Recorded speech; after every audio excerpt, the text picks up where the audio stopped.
So when we last left off yesterday, get this pulled up here,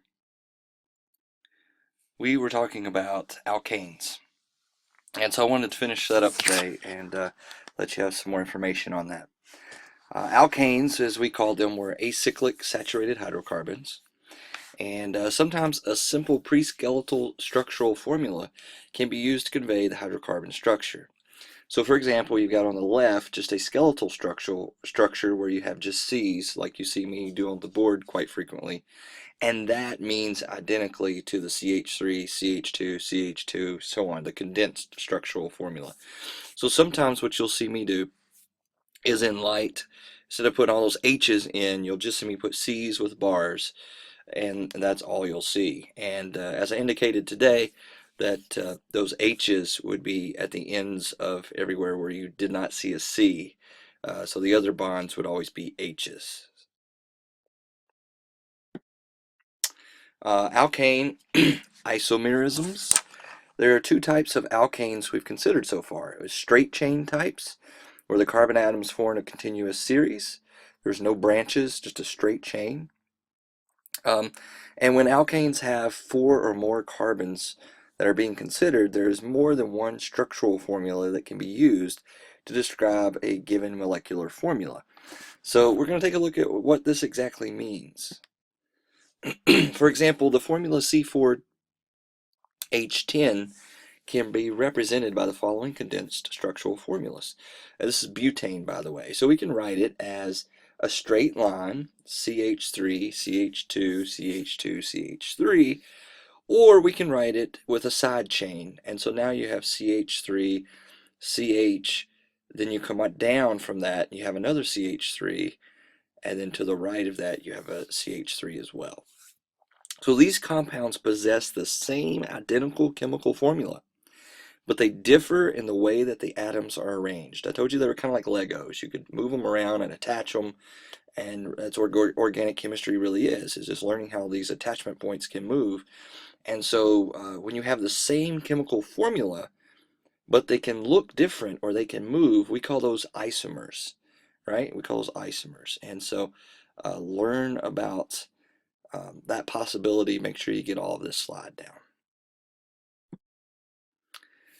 The C4H10 shown on the left is called a continuous straight line or straight chain alkane. It's unbranched. But the one on the right, we call that a branched chain alkane.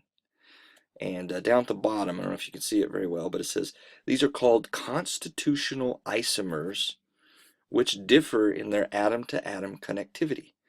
And so they are isomers, and they're called constitutional isomers. You should be able to see it at the very bottom of your page there. Alkane isomerism.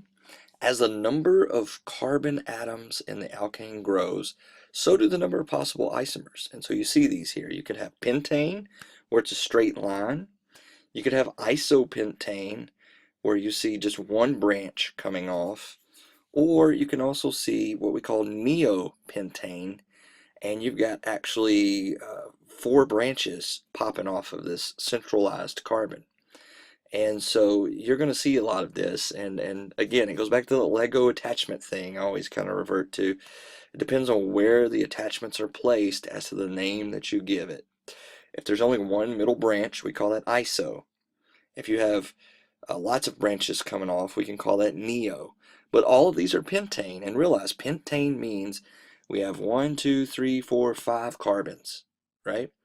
So refer back to the prefixes that we've talked about in the past. Penta is 5, hexa 6, hepta 7, octa 8, nona 9, deca 10, right? And just add the word ane on the end of those, and you have exactly what you're talking about. The prefixes we have to learn now are iso and neo, and that's what this slide's helping with. Conformations of alkanes. The carbon-carbon bonds in alkanes permit rotation of rotation of each carbon group with respect to the others that are chemically bound to it. So you have some conformations of butane below. These could be possibilities. And again, I told you we're going to get into the ball and stick methods next week in our lab. And so you can actually have some time to go through and connect some of these and see how they connect and bond for themselves. If you notice, the first one and the second one are really the same. We've just turned them left and right of each other. Okay, but this will be easier to see when you actually start working with the ball and stick set. Conformations are specific three-dimensional arrangements of atoms in organic molecules that result from the rotation about the double or the single carbon bond there, the C to C bond. Several conformations of a 6-carbon chain are shown below using the skeletal structures. You got a straight line, as you can see there. You've kind of got a right angle one coming up, and then you've got another one down at the bottom. I know part of it's cut off, but all of these are C6H14s. C6H14. Just going to see if I can move this line down a little bit. There you go. Should be able to see that now. So you've got 6 carbons and 14 H's. Remember that formula I gave you earlier today about how to derive the number of hydrogens. Note the following two skeletal structures describe two different alkanes. The alkane on the left is still a 6-carbon continuous chain structure. But the alkane on the right is what we consider branched. It's a 5-carbon continuous with a 1-carbon branch. The right angle one on your left is still considered to be continuous. However, once it moves from being an N carbon to one of the central carbons, we then call that branching. Okay? And you can see the branching right here. And so this is still continuous when you see it in this format. Even if we had the down right angle, instead of being at this end, if we moved it to this end, it would still be considered a continuous chain structure. The branching occurs when you see it happen here or any one of these other middle ones. Any of these would be called a branch.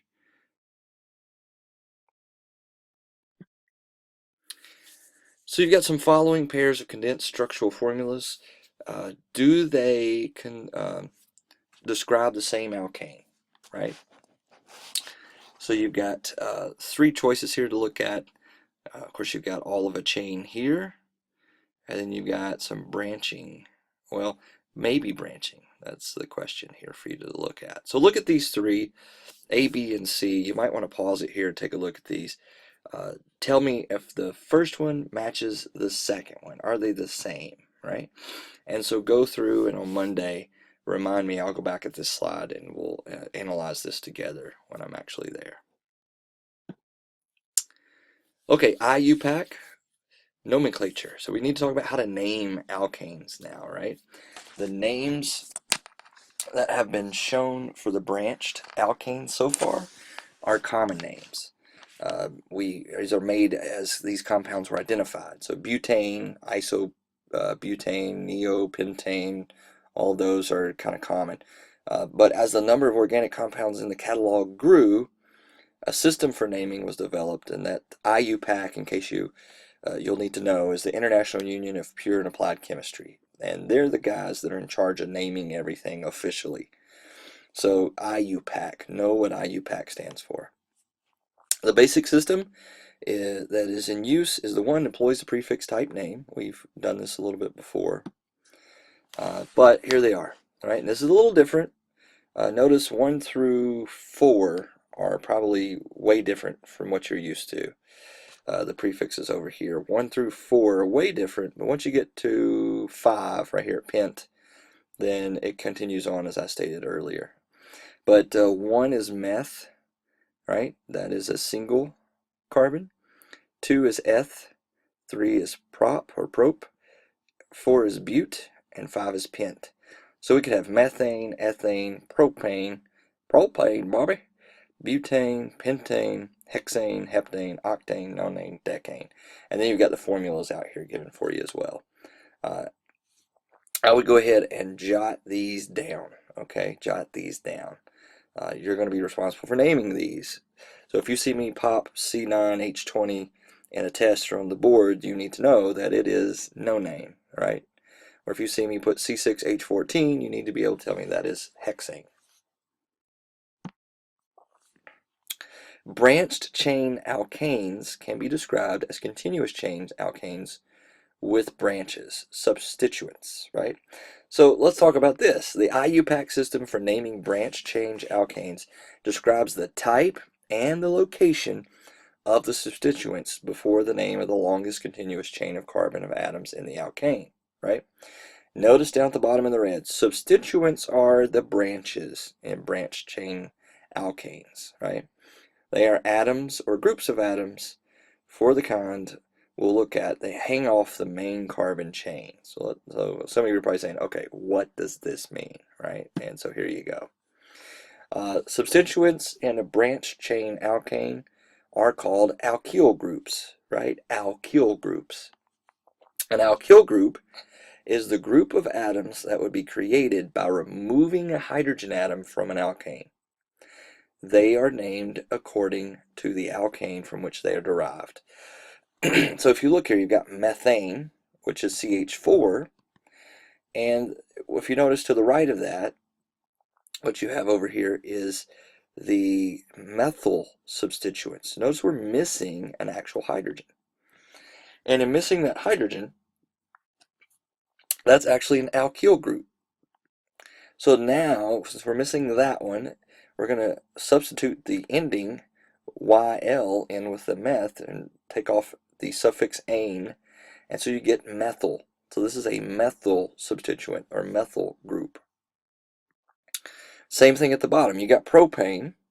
If we remove a hydrogen, you get, say it out loud, come on. Yes, you get a propyl substituent, right? Propyl. So we've replaced the suffix ane from propane and put in YL and made that a propyl group.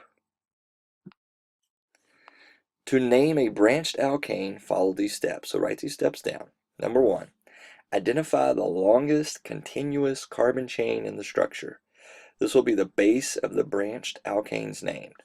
So you got 1, 2, 3, 4 carbon continuous chain, right? So far we know we've got 4 in a row. So if you go back to your prefixes, what is 4? What's the prefix for 4? And I hope you look back at your notes. The prefix for 4 was bute. So what we've got here is butane, right? Because that's the longest continuous chain. These 4 are the longest continuous chain. So that's how we name this. This is butane. It's some kind of butane, right? So let's look at step 2. Step 2 is number the chain in a way that gives the carbons with the substituent the lowest possible overall numbering. So if you notice, the substituent here is actually on number 2. Right? We wouldn't name it the other way because then it would be, if we started naming it here, it'd be 1, 2, 3, and that would be higher. So we don't do that. So we're going to move it in this direction because it gives us a lower number. So the methyl substituent here is located on the second carbon, or carbon number 2, right? So we know it's going to be something, something butane. Let's go to step 3. So after locating the alkyl substituent by number, prefix the parent chain, alkane name, the longest continuous carbon chain, which we said was butane, with the number and the name of the substituent. So this one ends up being 2, because that's the carbon that it's actually connected to, is on the second carbon. And then you've got, this was a methyl group, right, because we took off a hydrogen a while ago. So this becomes 2-methyl butane. Okay, so it's not meant to be confusing, but that's how it works. Okay, so you take the chain and then name the other one on the lowest number that you can, which would be 2 here. And so it's 2, it goes first, the number here goes first, 2-methyl butane. Now I know this may be a little confusing to some of you, but we're going to get some practice with this. We really are. So hang on. This is our stopping point for today. We've covered a lot of ground really quick. Go back, hit the pause button, jot down notes, rewind, listen to it as much as you need to. We will pick up on Monday with this slide and we'll move forward. But you really need to get all the notes here taken care of today and through the weekend. If you didn't get it today, you need to get it all taken care of, because on Monday we're going to start with brand new stuff after this slide, and probably Tuesday look at doing a lab. So have a great weekend. I will see you back on Monday.